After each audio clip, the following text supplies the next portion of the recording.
Hello दोस्तों, आपका YouTube channel राजन institute में स्वागत है। पहले हम पार्ट 1 सिंप्लीफिकेशन का पार्ट 1 लेके आए थे, इसके बाद पार्ट 2, आज पार्ट 3 है। तो थोड़ा सा कॉम्प्लिकेटेड है लेकिन आसान क्वेश्चन है ना, समझिएगा। देखिए, बड़ी आसान चीज़ है। सवाल बोलता है मेरे प्यारे भाई कि 5 कलमों का मूल्य 8 पेंसिलों के मूल्य के बराबर है तथा 30 पेंसिलों का मूल्य 3 कापियों के मूल्य के बराबर है, तो 50 कलमों के बदले कितनी कापियों की प्राप्त की जा सकती है।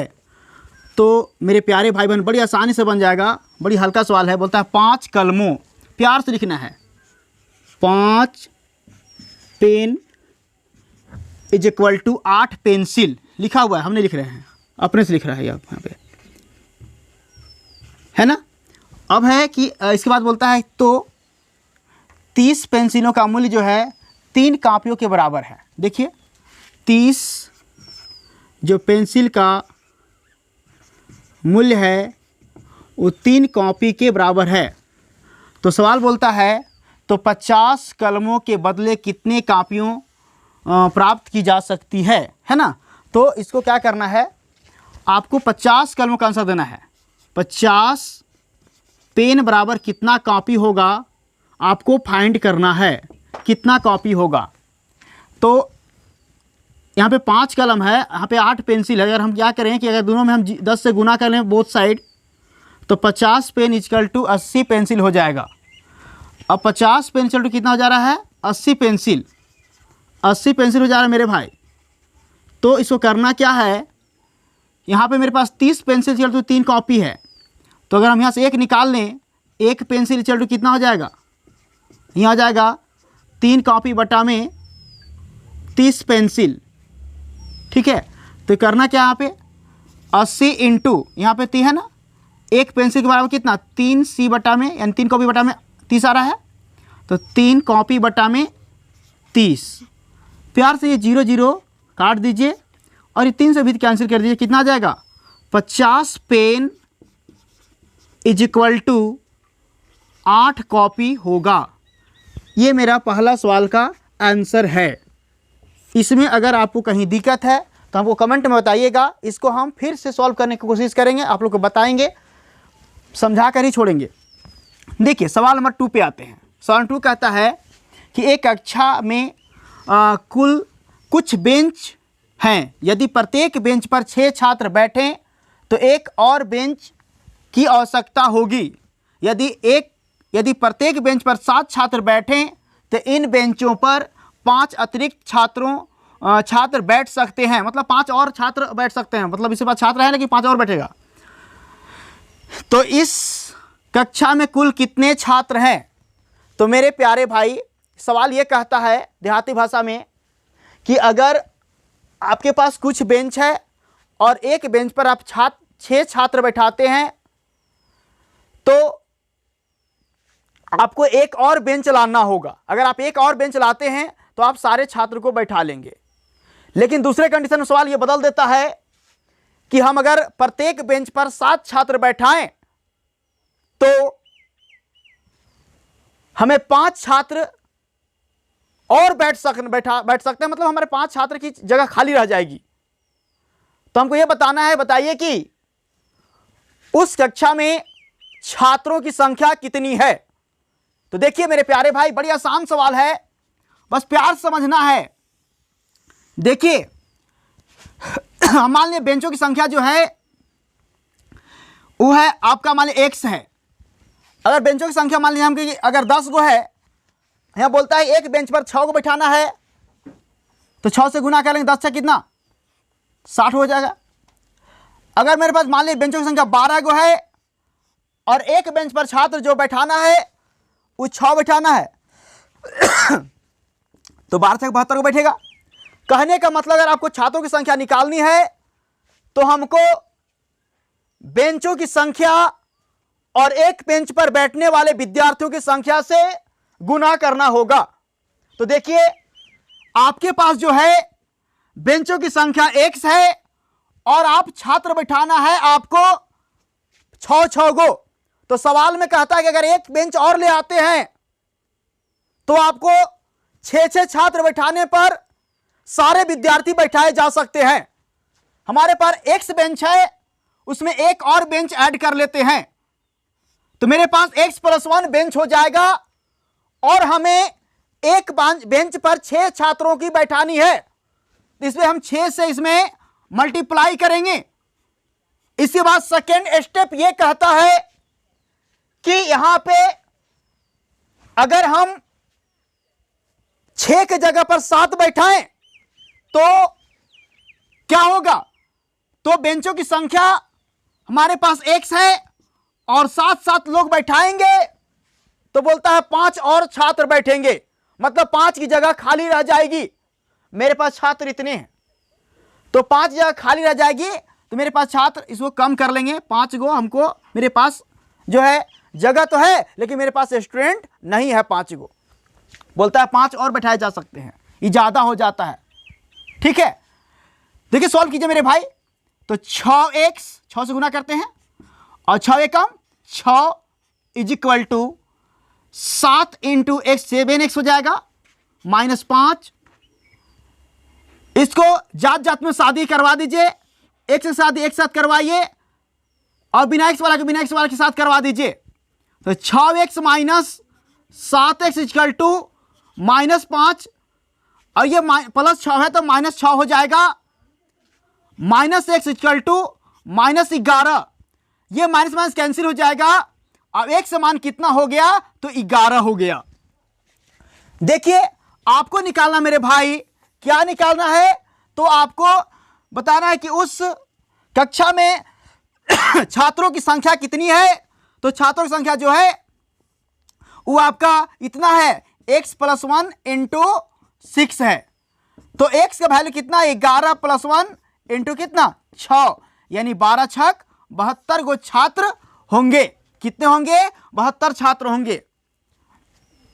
अगला सवाल है मेरे भाई, देखिए क्या कहता है कि एक कक्षा में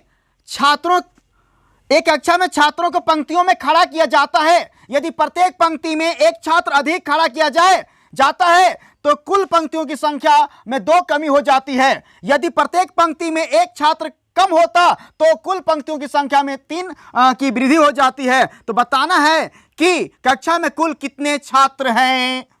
तो कक्षा में कुल कितने छात्र हैं? देखिए मेरे प्यारे भाई, हम यहां पे सॉल्व करते हैं, इसको इरेज कर देते हैं। देखिए समझिएगा, कहता है कि हमारे पास मान लीजिए कि जो पंक्ति है कक्षा में, पंक्ति की संख्या मान लेते हैं कि x है और एक पंक्ति में छात्रों की संख्या जो है, एक पंक्ति में छात्रों की संख्या मानते हैं y है। तो कुल कितने छात्र हो जाएंगे? तो x इंटू वाई छात्र हो जाएंगे। कितने हो जाएंगे? तो x इंटू वाई हो जाएंगे। अब प्रश्न के अनुसार क्या कहता है कि अगर यदि प्रत्येक पंक्ति में एक छात्र अधिक खड़ा किया जाता है, हमारे पास पंक्तियों की संख्या ये y है, अगर इसमें एक और खड़ा किएंगे तो y+1 हो जाएगा। तो ये कहता है तो जो पंक्ति की संख्या होगी उसमें 2 की कमी हो जाएगी। कहता है सवाल में कि यदि प्रत्येक पंक्ति में एक छात्र अधिक खड़ा किया जाता है तो कुल पंक्तियों की संख्या में 2 कम हो जाएगा। अब ज्यादा खड़ी तो कम होबे नहीं करेगा। अब जो पंक्ति में मान 5 बचा उसको 7 बचा कर दे तो पंक्ति संख्या कम होगा कि नहीं? जी बिल्कुल होगा। देखिए तो यहां हो जाएगा x-2 हो जाएगा। तो ये कितने के बराबर होगा? तो कुल संख्या के बराबर हो जाता है, यानी x इंटू वाई के बराबर होगा। नेक्स्ट स्टेटमेंट ये कहता है, नेक्स्ट प्रश्न ये खड़ा करता है, यदि प्रत्येक पंक्ति में एक छात्र कम होता, वहां पे छात्र अधिक था, अगर एक कम कर दिया जाता है तब क्या होगा? तब कहता है एक छात्र अगर कम होता है तो कुल पंक्तियों की संख्या में 3 की वृद्धि हो जाती है। तो कक्षा में कुल कितने छात्र हैं? तो क्या हो जाएगा भाई? तो यहां हो जाएगा x, अगर y 1 में कम हो जाता है, अगर पंक्तियों की संख्या में आप एक पंक्ति में छात्रों की संख्या अगर कम करते हैं तो यहां पे आपको पंक्तियों की संख्या में वृद्धि हो जाएगी, x+3 हो जाएगा। किसके बराबर? तो xy यानी कुल विद्यार्थियों की संख्या के बराबर होगा। तो देखिए आपको करना क्या है? मल्टीप्लाई करना है। ये सब लोग जानता है, बड़ी आसान चीज है। आपको एक से ये टर्म से इसमें गुना करना है और इस टर्म से इसमें गुना करना है, बारी बारी से गुना करना है, प्यार से गुना कीजिएगा। तो x into y x y, एक से गुना करते हैं तो प्लस एक्स, दूसरे गुना करते हैं माइनस 2y माइनस 2, इसमें गुना कर भाई, इसमें minus 2 is equal to x y. ठीक है, देखते हैं यहां पे इसमें गुना करना है प्यार से, इसमें फिर इससे इसमें गुना करना है तो x into y x y, x into minus x into 1 minus 1 तो यानी माइनस एक्स, यहां पे गुना करना है इसे, इसमें इससे करना है, फिर इसमें इससे करना है तो 3 गुना वाई प्लस 3y हो जाएगा, 3 माइनस 3 हो जाएगा बराबर एक्स वाई हो जाएगा। ओके, आइए देखते हैं, सॉल्व करते हैं मेरे भाई। अगर इसको आप इधर लाते हैं, बाउंड्री जब बराबर प्लस में रहता है तो पता है ना कि बाउंड्री जब पार करेगा तो प्लस माइनस हो जाएगा, प्लस में रहेगा तो माइनस में रहेगा तो प्लस में, गुना में रहेगा तो भाग में रहेगा तो गुना में। ये उल्टा होता है कि नहीं होता है? जरूर होता है, सब लोग जानता है। तो ये जो है आपका, ये जो है अब इधर आएगा तो ये कट जाएगा यानी घट जाएगा, जीरो हो जाएगा, इधर आएगा तो भी जीरो हो जाएगा। और जब इसको सॉल्व करते हैं आप तो ये आपका घट जाएगा, जीरो हो जाएगा, 3 गोवाई में से 2 गोवाई खत्म हो जाएगा तो बचेगा 1 गोवाई और माइनस क्या, माइनस 3 और माइनस 2 जो है हो जाएगा आपका 5 बराबर 0 और y इक्वल हो जाएगा बराबर 5। तो y का वैल्यू कितना हो गया, 5 हो गया। उसी प्रकार अब हमको निकालना है x का वैल्यू। आपको पता है ना, ये मेरा इक्वेशन है, यहां पर लाके रख दीजिए। तो ये आपको x माइनस 2 और y का वैल्यू है 5 plus 1 is equal to, x का वैल्यू नहीं है, y का वैल्यू 5 है तो कितना हो, 5 से गुना करो भाई, 5 अब 1 6 तो 6x minus 12 is equal to 5x, 6x minus 5x is equal to 12, x equal to 12। तो कुल संख्या कितना हो जाएगा, तो कुल हो जाएगा x गुना y डेट इज 12 गुना 5 यानी 12 25 60। ये आपका तीसरा सवाल कंप्लीट हुआ। अब आते हैं आपका ये जो सवाल है ये 4 नंबर में। आइए 4 नंबर क्या है मेरे भाई, 4 नंबर कहता है, सुनो पहले हम सवाल पढ़ देते हैं, देखिए 4 नंबर क्या है। बोलता है जब एक गेंद कुछ ऊंचाई से गिरती है तो यह धरती से टकराकर उस ऊंचाई के 3/4 भाग तक उछलती है। यदि किसी गेंद को 32 मीटर ऊंचाई से गिराया जाए तो वह तीसरे उछाल में कितनी दूरी तय करेगी। मेरे प्यारे भाई बहन देखिए क्या है, बिल्कुल आसान सवाल है, दुनिया के सबसे आसान सवाल यही है, दुनिया का आसान सवाल आया है अभी, देख लीजिए क्या है। कहता है कि अगर एक पेड़ है, एक पेड़ नहीं, कोई अगर आपका कोई ऊंचाई है जिसकी ऊंचाई जो है 32 मीटर है, कितना है 32 मीटर, यहां से एक बॉल गिरावल जा रहा है। क्या गिरावल जा रहा है, बॉल। अगर आप बॉल को गिराते हैं ऊपर से तो ये जो है अपनी ऊंचाई का 3/4 ऊंचाई तक जाएगा। अगर मान लिया यहाँ 32 मीटर है, ये 32 मीटर ऊंचा है, तो ये 32 मीटर ऊंचा होने पर जब इसको गिरता है तो देखते हैं ना, गेंद दबा के जब मारते हैं तो जब ऊपर से गिरता है तो फिर उतना ही ऊपर चल जाता है, ऊपर तनी कम ऊपर रहता है, थोड़ा कम ऊपर रहता है कि नहीं, फिर उतना ऊपर चल जाएगा, नहीं जाएगा, थोड़ा कम होगा। देखिए तो ये क्या है 32 मीटर, तो 32 मीटर ऊपर है ना, तो क्या होता है मेरे भाई, ये जो है 3/4 जो है इसका ऊंचाई तक जाएगा। मान लीजिए यहां तक आएगा तो ये 32 का 3/4 हो गया। फिर जब ये यहां से जो नीचे आता है तो फिर यहां धरती से टकराएगा और फिर दोबारा जाएगा तो फिर अपने ऊंचाई का 3/4 जाएगा, फिर 3/4 गया, ठीक है ना। उसी प्रकार जब तीसरा टाइम जो होगा वो भी फिर से एक बार यहां से जब टकरा के यहां तक आएगा तो ये तीसरा टाइम वाला बोलता है कि कितना दूरी होगा, कितना ऊंचाई होगा, ये फाइंड, हमको ये फाइंड करना है। तीसरा टाइम 3 बार हो गया तो 3 बार देखिए कितना हो गया, ये सोल्व करिए इसको। तो 4 8 32, 4 दूना 8, 2 दूना 4, 3 3 9 27 बट्टा में 2 यानी 13.1/2 मीटर हो जाएगा।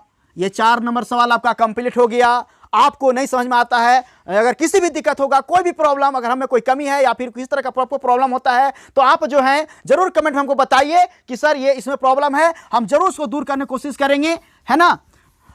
हमको कहता, मेरा ये कथन है कि मैं पढ़ाता नहीं सिखाता हूं, है ना। हमारा अंदाज है कि मैं पढ़ाने के लिए नहीं उतरता हूं, हमको पढ़ा नहीं देना है, हमको सिखाना है, हम सिखाते हैं। देखिए आइए सवाल नंबर 5 क्या कहता है। सवाल नंबर 5 कहता है मेरे भाई, कहता है कुछ मिठाइयां हैं, मिठाई खाने में अच्छा लगता है ना, कुछ मिठाइयां हैं 175 बच्चों में वितरित करनी की जानी थी, परंतु 35 बच्चा जो उस दिन अनुपस्थित रह जाता है, और जब अनुपस्थित रहता है तो जो है प्रत्येक बच्चा को 4 मिठाई अधिक मिलती है। तो बताना है वितरित की गई मिठाइयों की संख्या कितनी है।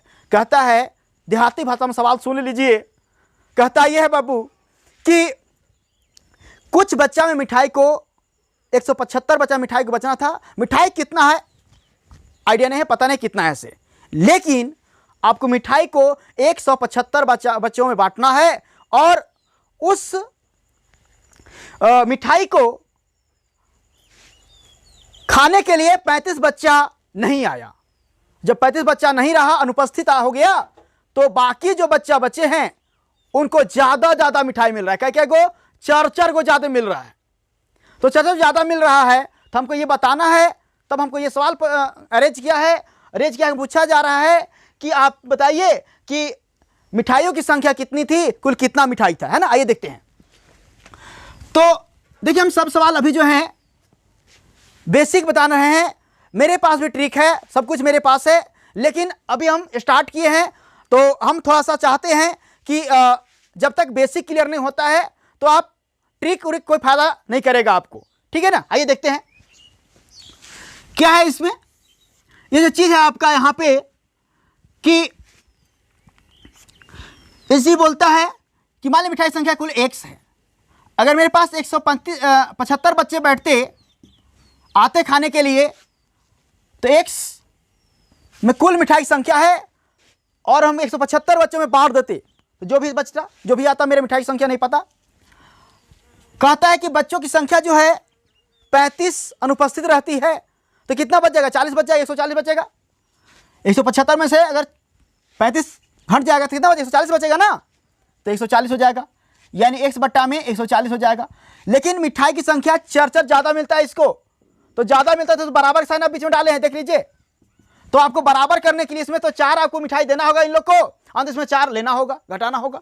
तो बराबर के लिए क्या करते हैं, इधर 4 घटा लेते हैं। चलिए देखिए, तो इधर का एलसीएम लेते हैं, इसको इधर लाइए बाबू। x बट्टा में 175 माइनस x बट्टा में 140 इक्वल टू -4। देखिए एलसीएम लेने आता होगा, एलसीएम दोनों के कितना होगा, 700 हो जाएगा। इसे भाग लगाइए तो जाएगा आपका 4 बार में जाएगा, ये चल जाएगा आपका 5 बार में, यानी 4x होगा, ये 5x हो जाएगा, बराबर -4। सोल्व करते हैं, -x इक्वल टू -4 गुना 700। तो माइनस कैंसिल हो जाएगा। इस बार कितना आ जाएगा, सोचोगा 2800 मिठाई की संख्या होगी, है ना। देखिए, आपको कमेंट कीजिएगा, बताइएगा हमको, और अगर आपको अच्छा लगता है तो कमेंट कीजिए, है ना, लाइक कीजिए, शेयर कीजिए, और हमें भी हौसला दीजिए।